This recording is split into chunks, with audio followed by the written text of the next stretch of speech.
வணக்கம். நான் உங்க அடேகர். இப்ப ஸ்டாலின் அவர்களே, உதயநிதி ஸ்டாலின் உங்களா வந்து ஸ்டாலின் திமுக முக ஸ்டாலின், உதயநிதி ஸ்டாலின், ஸ்டாலின் உதயநிதி, உதயநிதி இன்பநிதி கொடுமநிதி போனரே உங்களால் இன்சியல் இருக்கிறதா? செத்து போனதுக்கு இன்சியல் வேணும். தமிழ்நாடு அரசு பேருந்துக்கு தூக்கிடுங்க. தமிழ்நாடு எல்லாம் போடு சொத்து உங்க போடு சொத்தா? பிளான் கூட வச்சிருப்பாரு முக ஸ்டாலின். அவங்க அப்பா பேர் வைக்கிறான்னு, அவங்க தாத்தா பேர் வைக்கிறான்னு. நான் சொல்றேங்களே, நடக்கிறது வேறையா போயிடும். தமிழ்நாட தூக்கிட்ட உங்க அப்பா பேரு வச்ச ஒரு பஸ் கூட ஓடாது. நீங்க அரசு ஒட்டுமொத்த தமிழ்நாடு இறங்கிட்டாங்க. செல்வ பெருந்தகை, பித்தள தமிழ்ச்செல்வன், நாய்சகர் இதெல்லாம் ஓட்டு கேட்க போனா இன்னும் கேண்டிடேட் அனௌன்ஸ் பண்ணல. அதுக்கு முன்னாடி ஓட்டு கேட்கறதுக்கு ஒரு ட்ரையல் மாதிரி போயிருக்காங்க. கேள்வி கேட்டு தெரிச்சு துணியக்கான கோவணத்தை புரிஞ்சு ஓடி வந்துட்டாங்க 3 பேரும். நல்லா புரிஞ்சுக்கோ. இந்த 2024 எலெக்ஷன்ல எத்தனை தொகுதியில தெரிச்சுக்கிட்டு ஓடப்படுறான்னு பார்ப்போம். இவன் கேள்வி கேட்டா ஒருத்தருக்கு பதில் சொல்ல தெரிய துப்பு இல்ல, வக்கு இல்ல. ஏன்னா அவன் திமுக கார. நல்லா புரிஞ்சுக்கோ. மக்களுக்கு தெரியும், இன்க்ளூடிங் என்னையும் சரி. நீங்க வேணும் உட்கார வைக்கல, வேற மாற்று கட்சியில் இல்லாமதான் உட்கார வச்சோம்.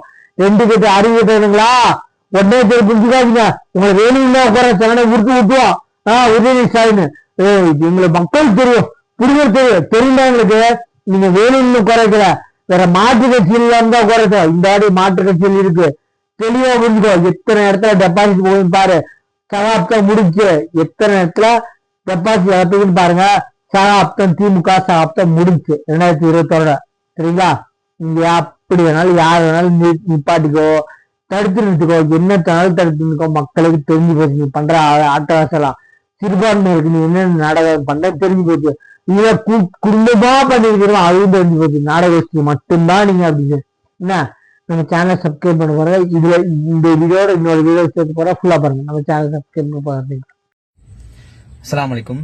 திமுக எவ்வளவு ஒரு கொடூரமான கட்சி பாருங்க.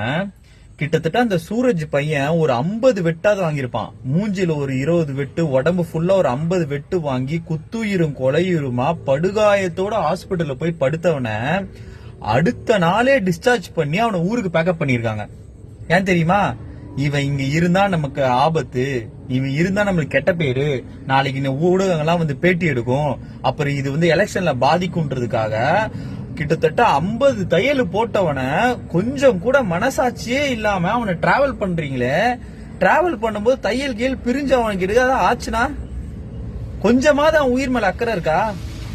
இதே இன்பநிதிக்கு ஆயிருந்ததுன்னா இப்படி பண்ணுவீங்களா? இன்பநிதிக்கு ஆயிருந்தா இந்நேரத்துக்கு அவங்களை என்கவுண்டர் பண்ணிருப்பீங்க. இப்படிதான் இன்பநிதி அடுத்த நாள் டிஸ்சார்ஜ் பண்ணி வீட்டுக்கு அனுப்புவீங்களா? ஏன் உங்க உயிர் தான் உயிரா? உங்க குடும்பத்து உயிர் தான் உயிரா? மத்த உயிர்லாம் உயிர் இல்லையா? எப்படி மனசு வந்தது அவனை அடுத்த நாளே டிஸ்சார்ஜ் பண்ணி பேக்கப் பண்ண? உண்மையிலேயே அந்த வெட்னானுக்கு பாத்தீங்களா, அந்த புள்ளிங்க அவனுங்களை விட கொடூரமான பாசிஸ்டுங்க இந்த திமுக கும்பல்.